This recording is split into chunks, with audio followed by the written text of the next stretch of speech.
Every time I return home, I spray alcohol at the front door. Before the last ray of sunlight disappears, I seal the doors and windows with 6 cm thick steel plates, but I still dare not let my guard down. Every night, I sleep in the bathtub with my gun and Sam. This is the only place where we can feel a little safe. The world has been completely destroyed by the virus. Humans and animals have mutated. They have all become monsters that fear sunlight and have devoured the remaining humans. But I am still alive, one of the few with immunity. I always believe I am not alone. Therefore, every day I walk through the city streets with Sam, hoping to find other survivors. But all I find are empty streets. No signs of life, only me and those nighttime monsters. Sometimes I talk to mannequins, not because I'm crazy, but because the silence is suffocating. My name is Robert Neff. I'm a biologist. I've been using my blood to develop a virus vaccine. But today's experiment made a huge breakthrough. An infected mouse returned to normal.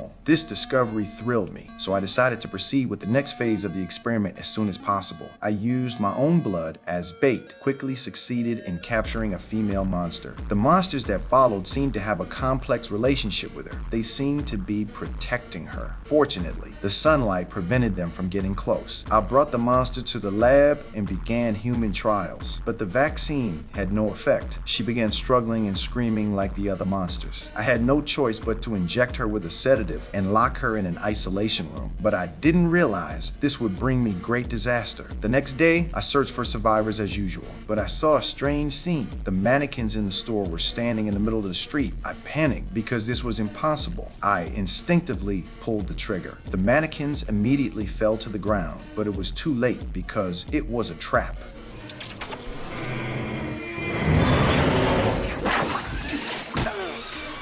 I hit my head and quickly lost consciousness. When I woke up, the sun was about to set. Once darkness fell over the city, the monsters would emerge. So I struggled to cut the rope, but when I landed, I accidentally stabbed my thigh with the knife. I screamed, and my voice echoed throughout the city. Then I saw the monster release the infected dogs. The sunlight was my only protection, but it was fading quickly. I forced myself to retreat despite the pain, trying to reach for the handgun on the seat. As the last ray of sunlight disappeared, the infected dogs immediately charged toward me. Sam immediately stepped forward. I quickly grabbed the gun and fired all the bullets. Though all the infected dogs were eliminated, Sam was bitten. At this point, it could mutate at any moment. I took Sam home and injected it with the vaccine, but it was already too late. Now, I had to make a difficult decision.